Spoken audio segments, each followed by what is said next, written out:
5 years ago, we bought this. This is the old streaming box. We've got a new one now, which was working really well last week and is just having a few problems today. When we bought this, it came with a 400-page manual of all the details of what all the buttons do and all the... I didn't read that. Like many of you, what I did is I went to YouTube and I watched videos. And I watched videos of people who are using this in their context, and some of them I could take, that's how you make that bit work. Some of the context didn't quite work because they would maybe a live stream, a gaming, or they weren't in a church situation. But it really helped me understand how to use this box. And I could then go back to the manual for some more specific things when I wasn't quite sure. As we turn to spiritual gifts, this isn't a manual. I would suggest the Bible is probably closer to a YouTube video of people using in a context than it is a manual of how to do. You'll see as we look at this particular, we're looking at words of wisdom and knowledge. Paul, in all his greatness, all he does, the verse I'll show you is the only time these are talked about. There's no list of how-to-dos. There's no manual. But what there is lots of examples that we can look at. We can think about the context that they're in, and then we can think about how it matches into our context. So that's how I want us to think as we are approaching these and thinking about these. But before I get into the particular verse that we're looking at, let me just look at a few remembers. Some of these Rob mentioned, some of these will be mentioned over the weeks to come. Remember the source of the gift. These are from God. They're gifts from God. It is Him who gives, and He chooses who to give things. We don't pick. We're not looking at a menu and go, I'll have that one and that one, please. It's God who gifts. The meaning of the gifts, they're gifts. Rob talked about they're like birthday presents. They're gifts that are given to us. We don't earn them. It is God's graciousness who gives them to us. What's the purpose of the gifts? Not to show off, not to say, look at me, look at what I can do, but to serve the body, to serve God, to serve His church. They are gifts of serving and allowing God to work. And what about the breadth of gifts? We've not really mentioned this one, but as we look through the Bible, we see a number of gifts mentioned. In this section in 1 Corinthians, there's 9 gifts mentioned. But a bit later on, there's some more gifts mentioned. And then there's some other gifts mentioned in Romans and some other gifts mentioned in 1 Peter. It's not a finite list. The breadth of the gifts, I would say, that is God's choice of how many He gives. I was trying to think about how to illustrate this. Take yourself back a few years in computing, and if you ever did graphics or in computing, when computers started, you had 32 colors. And you could pick 32 colors. And there were very specific colors you could click on to make happen. Now we get the sort of a color wheel. And it's not that you can pick a certain color, but you can move, and there's shades, and there's different types of colors, and different shades of colors, and there is almost an infinite number of colors that you can choose from. I think the breadth of these gifts, the gift in me will look very different to the same gift in you. Because God personalizes them almost, so they work through us as individuals. I think there are gifts that God is using that are not in His lists that are given in the Bible. There are people here who have the gift of intercession. They are prayers. They pray. They are prayer warriors. I think that's a gift of God. It's not mentioned in the Bible. It doesn't mean it's not a gift. I think these are just a snapshot of what God can do. So those are some things I would like you just to remember. Let's look at where we are today. 1 Corinthians 12, 7 to 8. Now to each one the manifestation of the Spirit is given for the common good. To one there is given through the Spirit a message or a word of wisdom. To another a message of knowledge by means of the same Spirit. Full stop. As I just said, that's the only point where words of wisdom and words of knowledge are talked about in the Bible. Nowhere do we have a specific, this is what a word of knowledge is. This is how it works. And so we have a slight problem in terms of understanding. I don't know. Maybe the church knew exactly what a word of wisdom and knowledge are. But Paul doesn't let us into that secret, and we don't see it. So we're going to do a little bit of study to start with, because there's two ways that we can deal with Scripture. One is we can look at the context, local context. So we can think of the context of the letter, because this fits in a letter. It's not a verse on its own. It fits in a letter, 1 Corinthians. The letters weren't broken into chapters and verses. It was a letter. So if someone's talking about something at the end of a letter, maybe it relates to what they said at the beginning of the letter. And this is context. And if you go through chapter 1 and 2, which I did, there are 25 times a word is used that relates to wisdom or knowledge. So there's a lot that Paul has already talked about to these Corinthians about wisdom and knowledge, about human wisdom and about wisdom from God. Here's one verse that I pulled out from 1 Corinthians chapter 2. What we have received is not the spirit of the world, but the Spirit who is from God, so that we may understand what God has freely given us. This is what we speak, not in words taught us by human wisdom, but in words taught by the Spirit, explaining spiritual realities with Spirit-taught words. So there's one school of thought that a word of wisdom and a word of knowledge is simply that. It is God-given wisdom and God-given knowledge. It is a wisdom that helps us understand the gospel and gives us the wisdom of how to explain the gospel. It's a wisdom that helps us understand the workings of God. And we could look at it in that context, and that's how some people do. I think it's that and so my second context is let's go even bigger, and let's go into the context of the whole Bible. That's right, I'm not going to go through every single book, don't worry. But when we come back and we look at the context of the whole Bible, then we can start saying, can we see this gift in operation? Are there stories or examples, YouTube videos, of where someone is using a word of knowledge or where someone is using a word of wisdom? And can we try and understand the context of what they're doing and how that might relate? You see how the Bible, it's not a list of instructions. It's stories of examples more than anything. So two examples, I think, that show words of wisdom and words of knowledge. One, we find Solomon. Again, these are, if you've been in the Bible many years, these will be well-known stories. Solomon was a man who asked God for wisdom, and God gave him wisdom. He was given the gift of wisdom. And therefore, I think what he was able to do is speak words of wisdom, because it was a God-given gift. And in this story in 1 Kings, two ladies come to him with a baby, and they're both saying, it's my child. And they come to Solomon and say, sort it out. Who should have the child? Because they're fighting over the same child, and they can't do DNA tests like we could do these days. And so it's a difficult situation. And God gives him a word of wisdom to speak into that moment. And he says to the guards, cut the baby in half and let both women have half the child. Now you think, well, that's a bit barbaric, isn't it? What? But what happens is the true mum, because her love is for the child, she says, let the other lady have the child. Because the true mum doesn't want her child to be killed. She says, let the other lady have the child. So Solomon's able to say, no, you are the true mother, you take the child. I think that's the word of wisdom.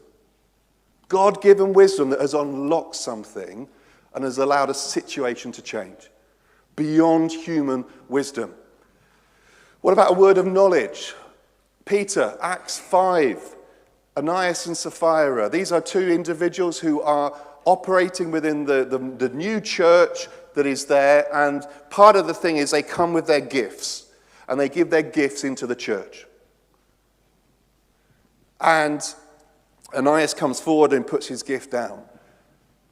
And Peter, I believe, has a word of knowledge, an understanding that is beyond what he could physically understand, because he then challenges and says, why have you only brought part of the gift?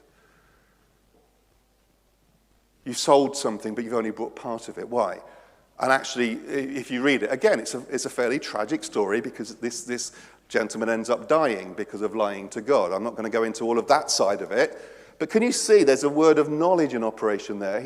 God's given him an understanding beyond that which he should have had. And he's been able to speak it, and as he's spoken it, it's unlocked something. So we can use context to help us understand what these two things mean. So possibly a definition for these two things, word of wisdom, word of knowledge. Word of wisdom is a supernatural revelation of God's solutions or strategies. It's God revealing something that just allows a way forward that humanly we wouldn't have thought about. And a word of knowledge is a supernatural revelation of information that could not be known naturally. Where God reveals something to unlock, to change a circumstance. Another context that's always good to do is, does Jesus do this? Can we see Jesus operating in these things? And I think we can. Word of wisdom. The woman caught in adultery. There are a number of times where the Pharisees try to trick him, and they pull out this woman caught in adultery and say, what should we do? Because the law of Moses says that she should be stoned. And then he does this remarkable thing where he kneels down and starts writing in the sand. We don't know what he wrote. I don't think it matters. You know, if I suddenly walk over there, where does your attention go? Your attention's starting to follow me. You're coming over here. I think Jesus, by kneeling down and writing, he's drawing attention on himself. And then he has this, again, is it a word of wisdom? Let him who is without sin cast the first stone. And one by one, the men walk away. A wisdom that unlocks a circumstance. I think his parables are wisdom, God's wisdom revealed.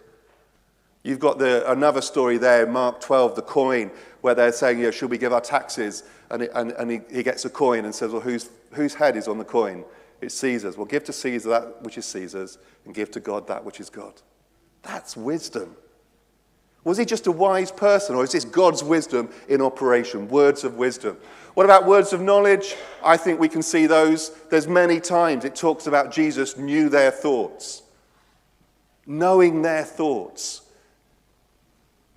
God's revealing something to him, a word of knowledge. The well-known one that is often quoted in this circumstance is the woman at the well, where Jesus meets a woman at the well and he's having a conversation with her, and he ends up saying, why don't you go and get your husband? And she said, I haven't got a husband. He said, no, you haven't, because you've been married so many times, and even the person you're with isn't your husband. And he speaks a word of knowledge which he shouldn't have known, but God has revealed. And it unlocks something. And she ends up going back into the village. She said, come and meet the man who's told me everything I ever knew. It's God unlocking something.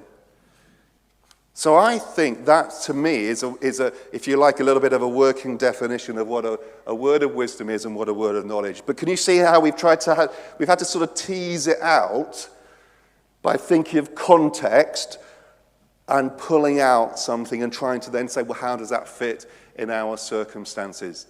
This isn't a list of stuff that, it must look like this. I think it can look in different ways. Let's just, I was trying to think of maybe some FAQs, some frequently asked questions. What might you ask me? I'm not asking you to ask me a question. I've got three that I've written, and I've thought about the answer. Don't throw anything at me, please.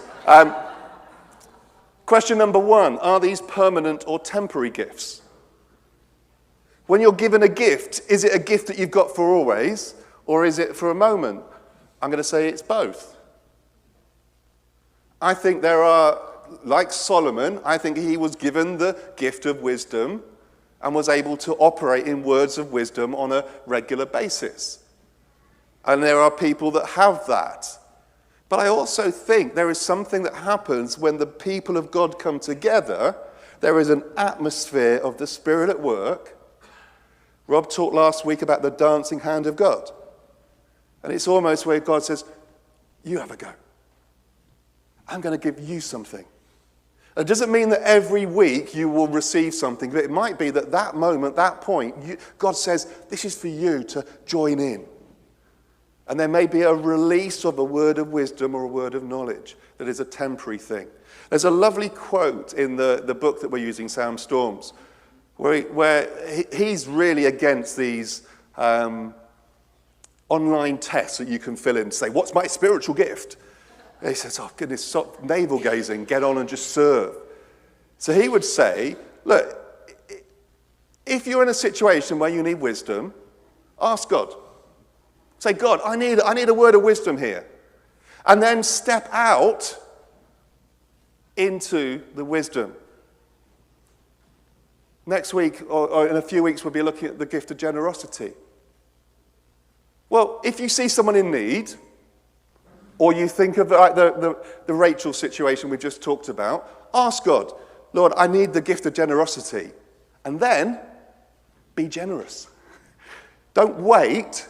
Step out, start doing. It's much better to be doing than waiting passively, are you going to give me this gift, God, or not?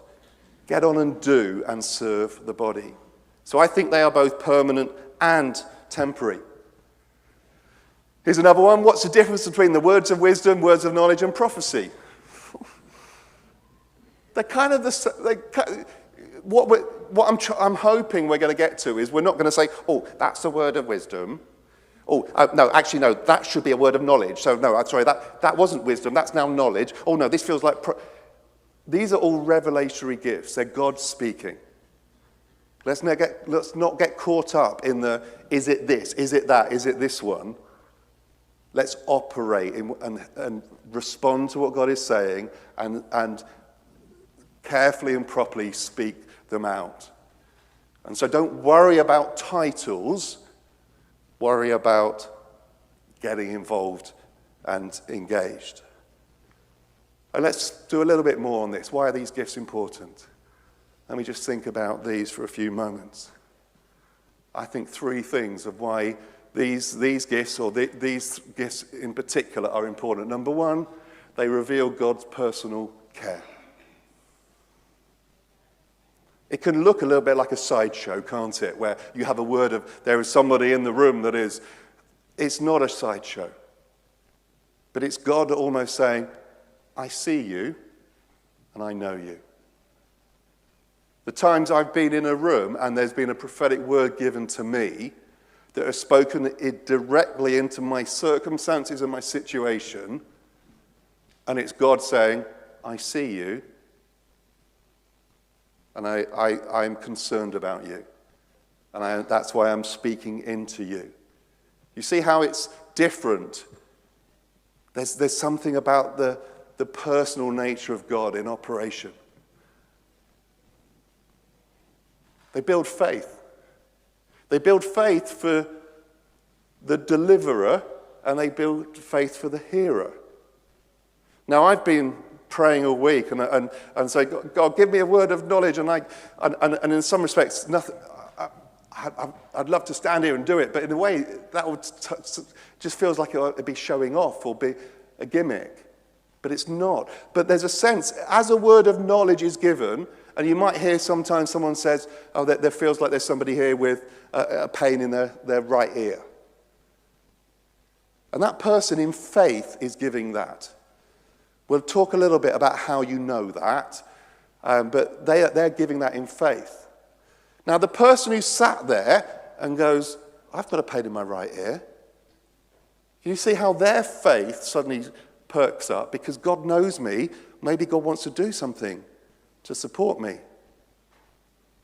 And as that person responds and comes to the person that has given the word, the person who's given the words, their faith suddenly goes up because, oh, maybe God does use me, and maybe God will now use me when I pray for that person. Can you see how, by God revealing this way, faith levels are increasing in everybody? Because it takes a lot of faith to share something, because you don't know whether you've heard it right, whether it was just the cheese you ate last night. You don't know. But it takes faith to share it, and it takes faith to respond to it. And as they come together, we see a sense of faith building. And then I think it strengthens and guides the church. The number of times as leadership we've had wisdom to know what to do that's beyond the natural. As there's been a wisdom God has given into a moment to help us move forward. Or a word of knowledge that helps us unlock a difficult situation. And the other thing about, why doesn't God, if God's challenging somebody, why doesn't he point a big finger down and say, it's you need to sort this out? The sort of the national lottery big finger, you've got a problem, sort it. You know what that does? It means that person, there's no grace or space for them to respond. Because everyone's going, oh, what's wrong with that person? But there's a graciousness. If I was to say that, I've heard stories where people have said it feels like there's someone who's considering taking their life today. I'm not saying this is a story, not an example. If the person at the front was to say, you're going to be taking, you're thinking about taking, you've got no space to respond, have you? You've got no grace to correct something. But there's a graciousness in the way that God allows you to respond to it, and it allows the individual to minister privately to you without it being an embarrassment. So I think those are some of those. So let's jump on 8 minutes. Let's get into the how. Should we have a little think about the how? So sorry, this might be more into a seminar. I'm not going to get you to do anything, don't panic. But the how, I came across this quote. While we can't force God to speak, we can at least create an environment where we can hear him when he chooses to speak. We can't make God speak to us. But we can be in the right place, in the right environment, so that we can hear him. So, 4 simple steps. Number 1, pray and ask. If you want God to speak, ask him. I remember going to a seminar and someone was talking on prophecy many years ago, and we asked him in the break, said, it'd be great to be able to prophesy. How do you? And he said, okay, have you asked God today for a word for somebody? No. We said, well, you're probably not going to prophesy then, are you? Because you're not asking. Ask God. Ask him to speak. This is a phrase from 1 Samuel. You've got the young child Samuel who's hearing God. Now the Lord came and stood there, calling as before, Samuel, Samuel. And Samuel said, speak, for your servant is listening. We've got to pray. We've got to ask God. We've got to be in that right position to be asking and to be expecting. And in a sense, it's almost a daily thing, isn't it? Every day, what do you want to say, God? Number 2, we need to read and recognize. This is the word of God. This is the voice of God. If you want to recognize what God sounds like, you need to read his word. You need to understand him. You need to have a familiarity with him as his word. God will never bring a prophecy that is contrary to his written word. So testing, does it match up with what God has spoken? I know that if I'm in the room and I hear my wife Sarah speaking on the other side of the room, I know it's her. I can't teach you how to do that, but 30 plus years of marriage has allowed me to hear her voice. and to recognize her voice, even in a crowded room. The more we are understanding God, the more that we are relating to him, the more we'll be able to hear him. This was another quote I came across. Authentic Christianity isn't learning a set of doctrine. We don't read the Bible for a set of doctrine. It's a supernatural walk with a living, dynamic, communicating God. As we read his word, we understand him. I think it's John 10, the sheep will know me and they'll recognize my voice. We learn to hear, understand what he feels like, what he sounds like. So we need to do the basics. We need to pray and ask. We need to read and to recognize. Number 3, we need to listen and tune in. There's something about we live in a society that is just full of noise. Noise everywhere.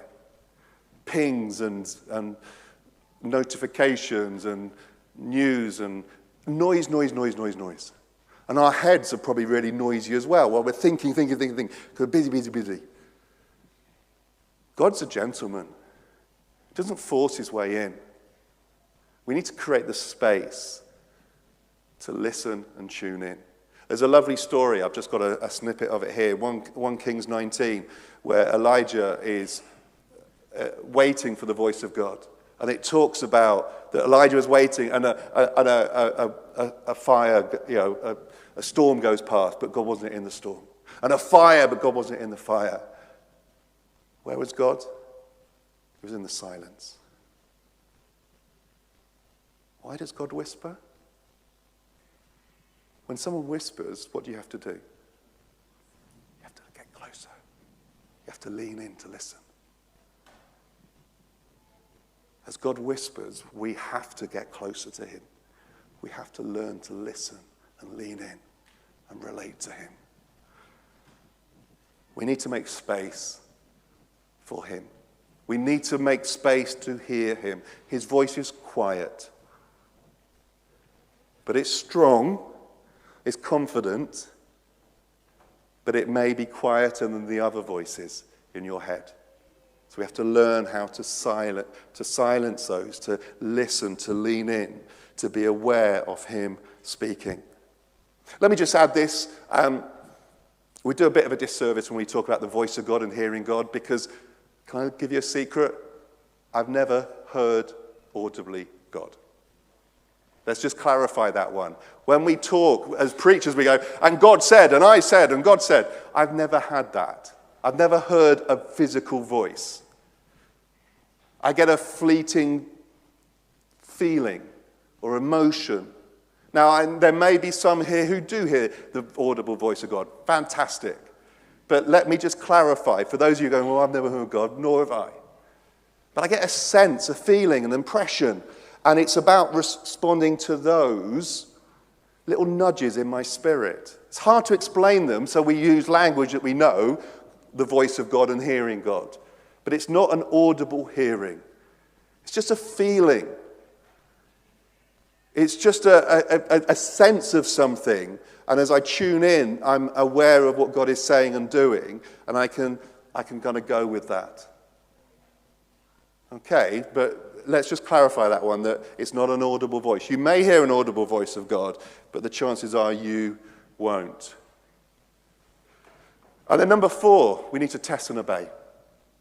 As we hear God's voice, we need to then decide what's the right thing to do with this. We need to test it. Is it God? Is it not? And we need to obey, do something with it. Let me really quickly, lots of lists. I've given you lots of bullet point lists. Let me finish with one final list. This is the final screen, don't panic. How do we test and obey? Is it from God? We'll be looking at discernment as a gift later on, but is it from God? Or is it just a good idea?